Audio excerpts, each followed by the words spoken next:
Merci d'être avec nous ce soir, madame, monsieur, bonsoir, bienvenue à cette grande édition du journal télévisé sur Antenne 1. Nous parlerons également de l'ouverture demain à Dakar, au Sénégal, du 15e sommet de chefs d'État de la francophonie. Nous parlerons de l'espace francophone en termes d'économie avec Jean-Louis Miassekama, qui est notre rédacteur en chef en charge du desk économique ici à Antenne 1.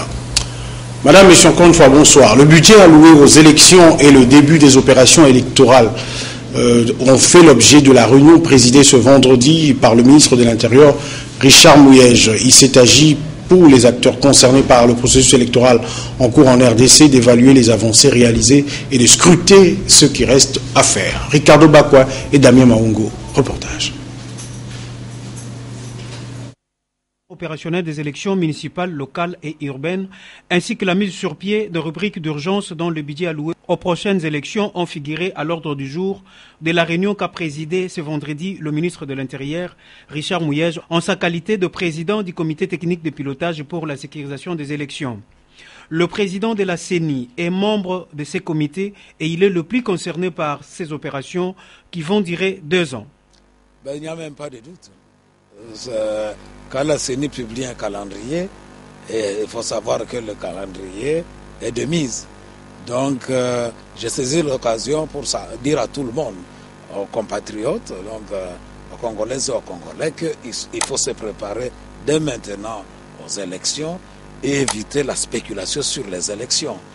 Bien sûr que tout le monde évoque chaque fois la question des moyens, mais comme vous avez vu vous-même, avec ce comité de pilotage, les concertations interinstitutionnelles sont là pour pouvoir permettre que les moyens appropriés soient trouvés. Le train des élections est donc en marche.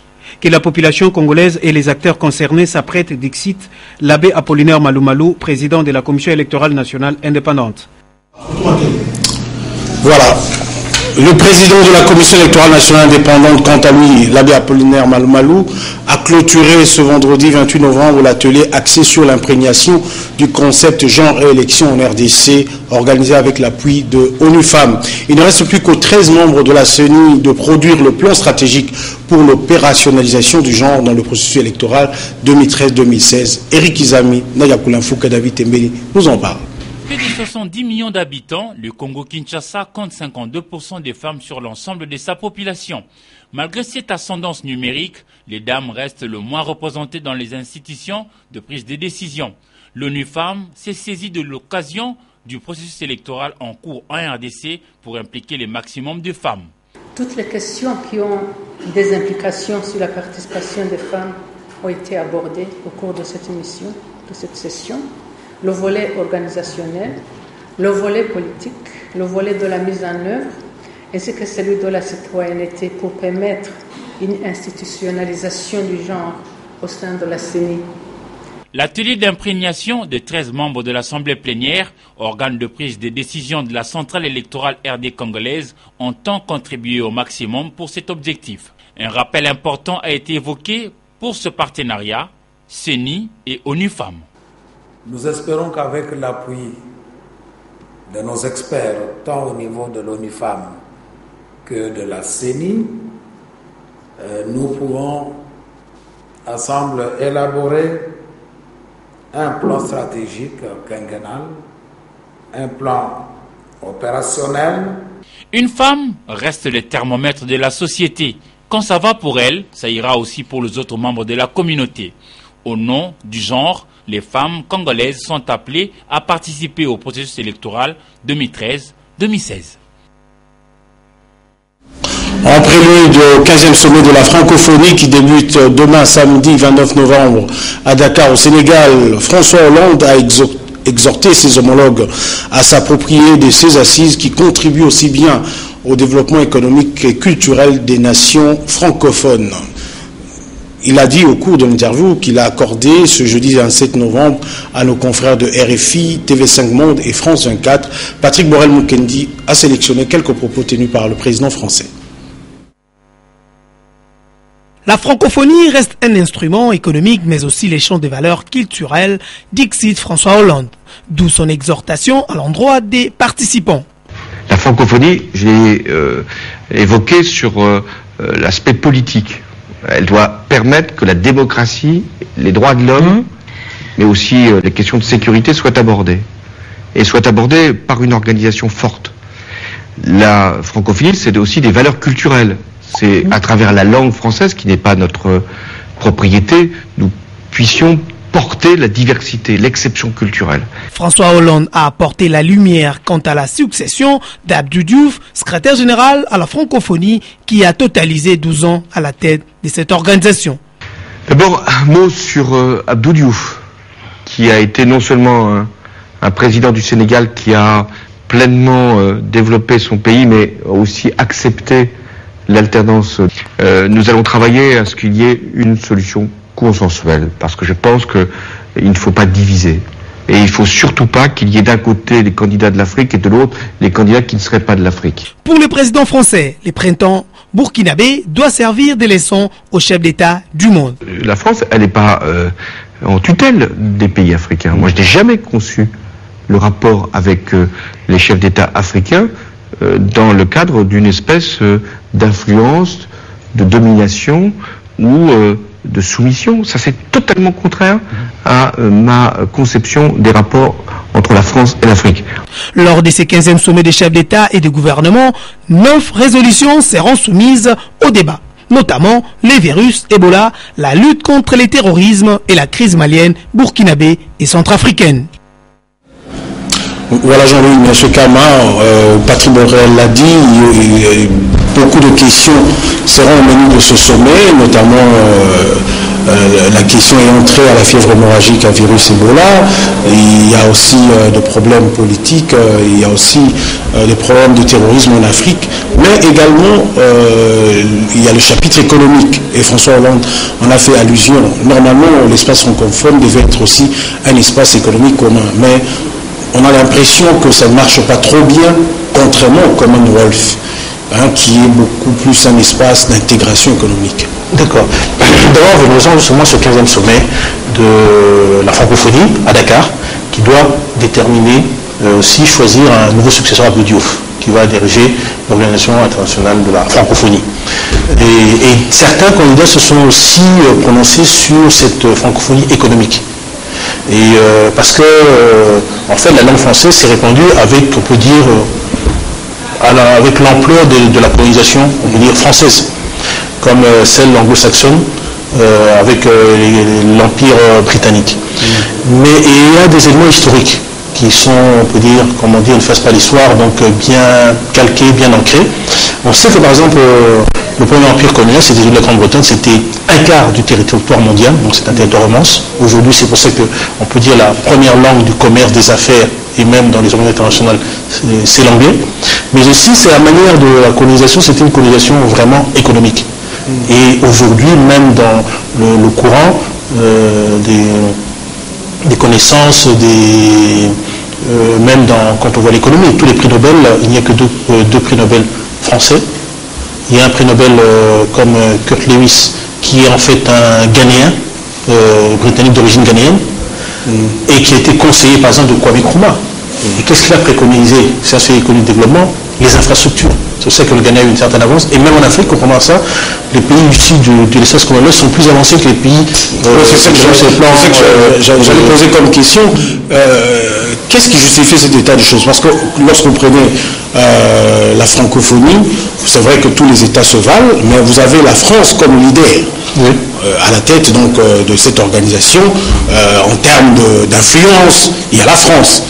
Mais lorsque vous regardez le Commonwealth, il y a bien sûr le Royaume-Uni, avec la reine d'Angleterre à la tête, mais on remarque que les pays du Commonwealth sont beaucoup plus développés, beaucoup plus avancés, économiquement parlant. Même ici en Afrique, lorsque vous regardez des pays du Commonwealth, l'Afrique du Sud, on peut prendre le Rwanda ici voisin, aujourd'hui le Rwanda est beaucoup plus avancé que certains pays de l'espace francophone. Oui. Qu'est-ce qui explique cela?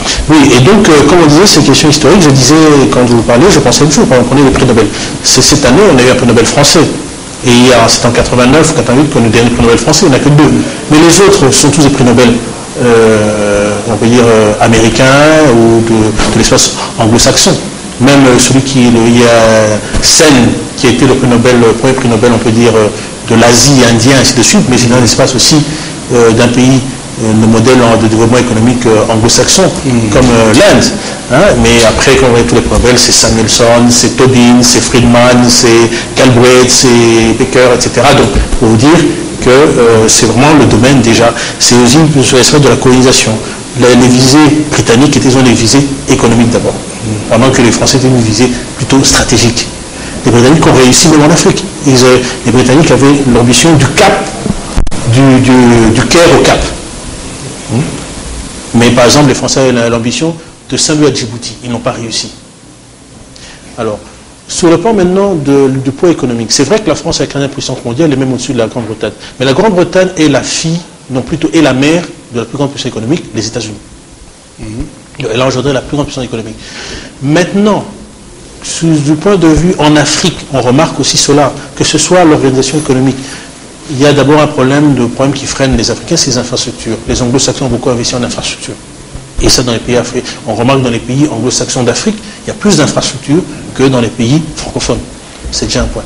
Après, il y a dans le sens de la création des entreprises, du climat des affaires et de répartition des richesses, même si vous regardez la presse, regardez la presse francophone, regardez la presse anglo-saxonne, ben, c'est deux fortunes différentes. Hein? Justement, puisque nous parlons du développement économique, un nouveau modèle de partenariat pour le développement durable et le renforcement de l'intégration en Afrique, c'est le thème du sommet Afrique-Turquie qui s'est tenu du 19 au 21 novembre 2014 à Malabo, en Guinée équatoriale. Plusieurs chefs d'État africains et délégations ont pris part à ces assises.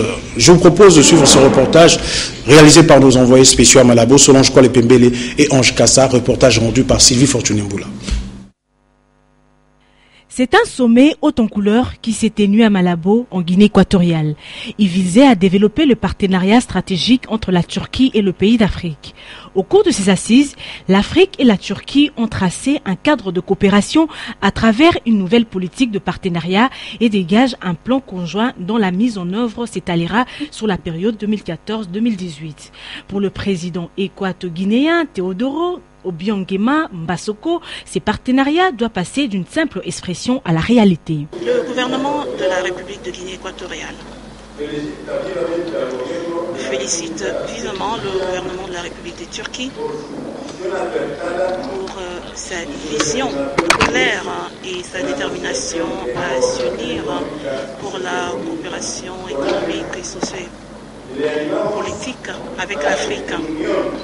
Et nous espérons que cette union avec le continent africain recourt à toutes les capacités disponibles pour mettre à la disposition de ce partenariat les biens et services nécessaires pour passer de l'expression d'une volonté à une réalité qui réponde aux aspirations de nos sociétés respectives. Le président turc, pour sa part, a loué ces partenariats. On va tirer des leçons de ce qui s'est passé les 5 dernières années pour aller résolument vers la mise en œuvre des décisions qui vont être arrêtées au présent sommet. Le président nigérien et le chef de la diplomatie RD congolaise Raymond Tchibanda ont eux livré leurs impressions. Les discussions ont été très fructueuses. L'Afrique a tenu à faire comprendre que pour que ce partenariat demeure pertinent, il faut qu'il prenne en compte les défis qui sont changeants auxquels l'Afrique est confrontée. Les accords ont été signés lors de ces sommets entre le ministre turc et équato-guinéen des Affaires étrangères. Ils se rapportent notamment à l'agriculture, aux échanges culturels et à la coopération commerciale. Et lors de ce sommet Afrique-Turquie, le pays de Recep Tayyip Erdogan a annoncé le déblocage de 5 millions de dollars américains pour lutter contre la fièvre hémorragique. C'est sa contribution donc, lutter contre la fièvre hémorragique à virus Ebola en Afrique, principalement dans sa partie ouest, la plus touchée par cette épidémie.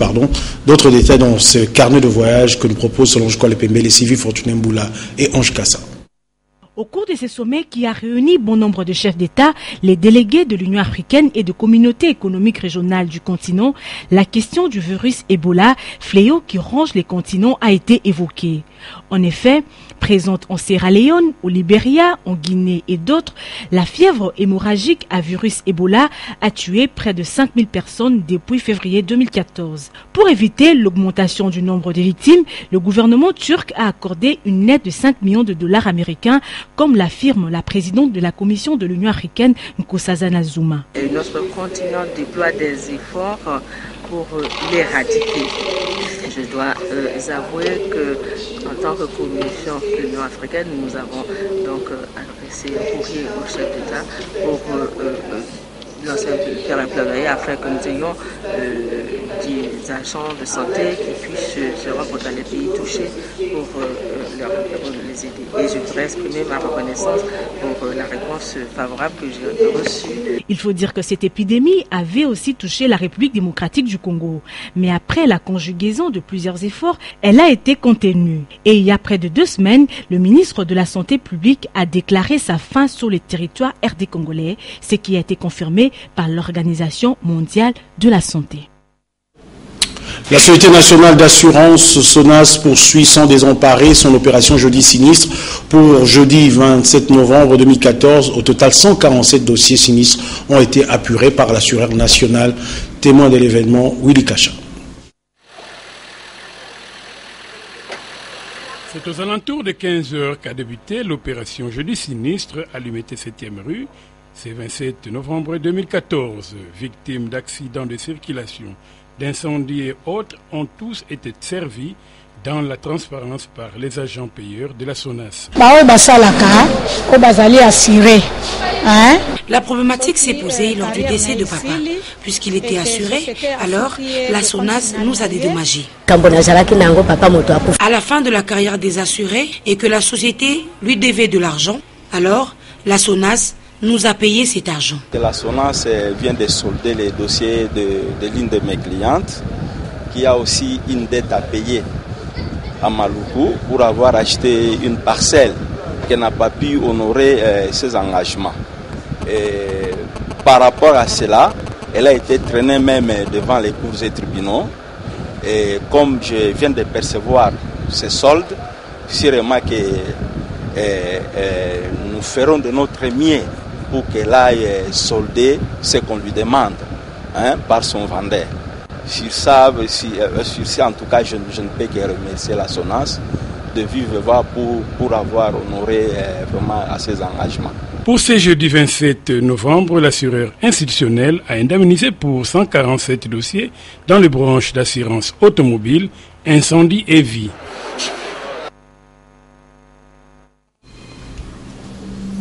Au chapitre éducation, après Goma et Rutshuru, c'est le tour des communautés locales de Butembo de recevoir officiellement les écoles réhabilitées dans le cadre du projet PRIS, entendez projet de réhabilitation des infrastructures scolaires. Notre envoyé spécial au Nord Kivu, Dieu merci Nzob Mabiala, a été joint au téléphone par Sylvie Fortuné Mboula. Quelques écoles ont encore été remises ce vendredi 28 novembre dans la province du Nord Kivu par la ministre provinciale de l'Éducation Adèle Bazizana, qui accompagnait la délégation du ministère national de l'enseignement primaire, secondaire et professionnel. Parmi ces écoles, l'école primaire Mundwaleo, qui veut dire emmenez-moi à l'école, et Epe Vikandu, situation à près de 2200 km de Butembo, et l'école primaire anglaise à Alubero, toutes construites par Bien comme agence locale d'exécution. Toutes ces écoles ont un point commun, c'est qu'elles ont chacune 6 classes, une direction et des latrines pour filles et garçons afin de permettre aux élèves d'étudier dans les meilleures conditions. La construction de ces écoles qui s'inscrit dans le cadre du projet PRIS, entendez, projet de reconstruction et réhabilitation des infrastructures scolaires initié par le gouvernement Matata, traduit la volonté et la détermination du chef de l'État Joseph Kabila, qui ne ménage aucun effort pour que la RDC puisse devenir un peu d'intelligence et de savoir-faire en Afrique. Toutes ces salles de classe sont équipées en pupitres. Elles ont des fenêtres pour une aération, un tableau vert et une pente à l'entrée pour permettre aux enfants handicapés d'y accéder sans beaucoup d'acrobatie. Depuis Lubero, dans le Nord Kivu, Dieu merci Job Mabiala pour Antenne A.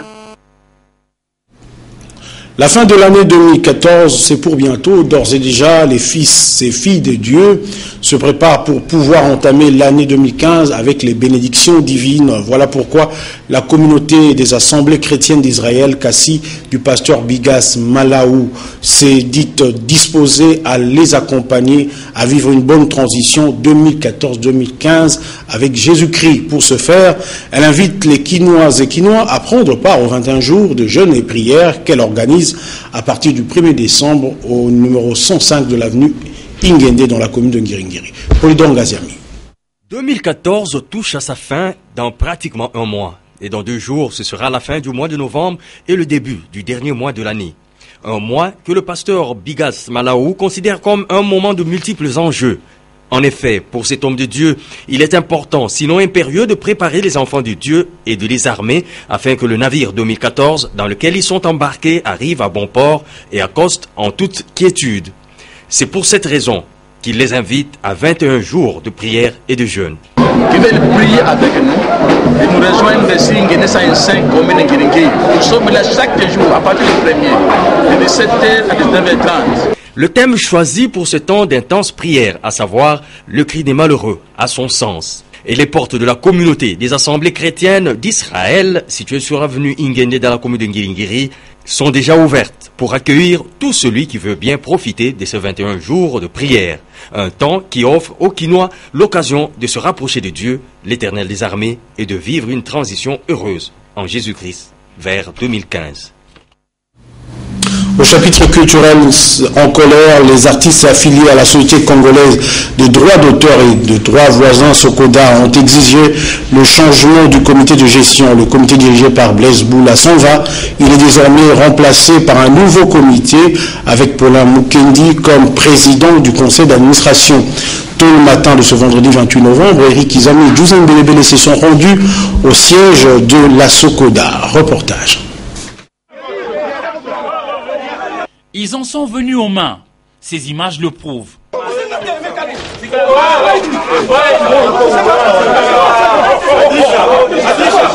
Ça brûle à la Société congolaise de droits d'auteur et des droits voisins, la Sokoda.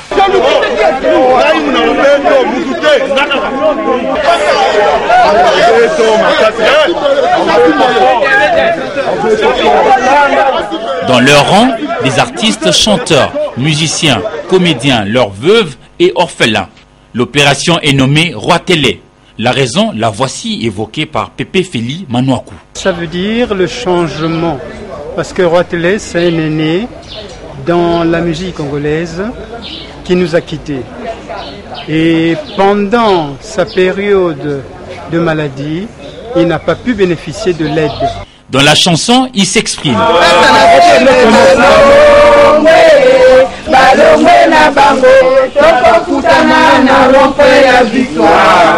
Les comités Blaise Boula, Mondonga et autres est mis en cause, mais qu'est-ce que les sociétaires leur reprochent? Les témoignages sont légion. Moi qui vous parle déjà, j'ai été victime d'un chèque sans provision. Imaginez une société comme la Sokoda aujourd'hui, aller à la banque lors de la première répartition, s'amener avec un chèque, arriver sur place pour dire qu'il n'y a pas de provision dans votre compte. Mais c'est ridicule. Pour ne plus connaître ces cas malheureux, un comité provisoire voit petit à petit le jour et Paulin Mukendi en est le président du conseil d'administration.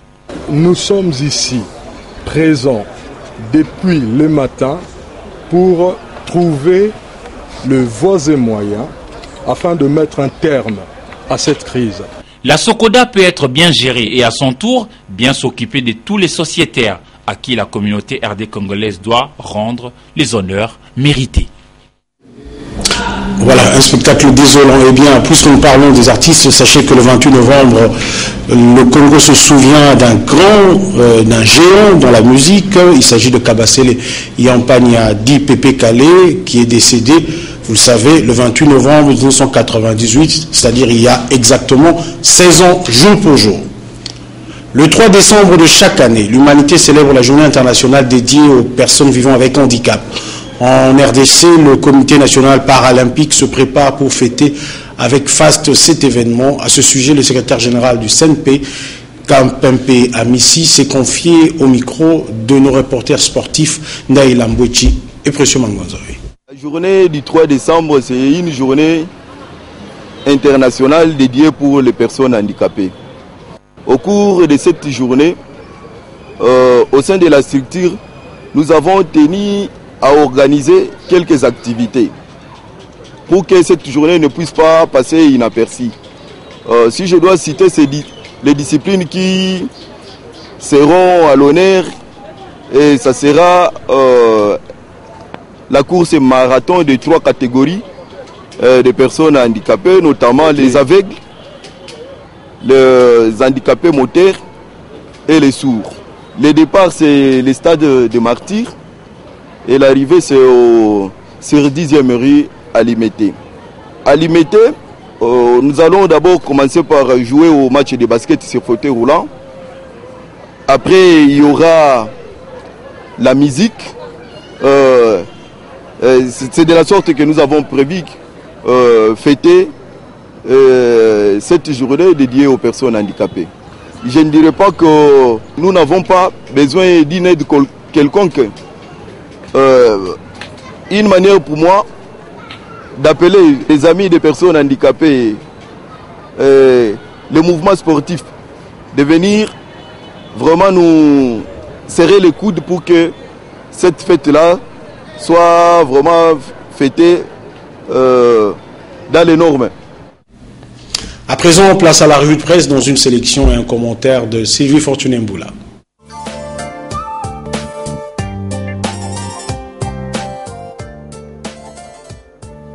Bonsoir et bienvenue à cette revue de presse. Trafic d'uniformes militaires à l'Est, MONUSCO et FARDC, la gaffe de Goma. L'affaire de casque bleu ukrainien surpris mercredi à l'aéroport de Goma en train de négocier l'achat des tenues des FARDC auprès d'un élément de la garde républicaine continue de s'aimer les troubles dans les esprits des millions de Congolais. Difficile à croire au départ, les faits ont finalement été confirmés par des sources militaires tant congolaises qu'onusiennes. La version qu'un tente de soutenir l'officier ukrainien prit la main dans le sac, à savoir que ces tenues devaient être utilisées pour la chasse à son retour dans son pays, a de quoi faire dormir debout. MONUSCO, les masques tombent. La nouvelle a fait les buzz sur les réseaux sociaux.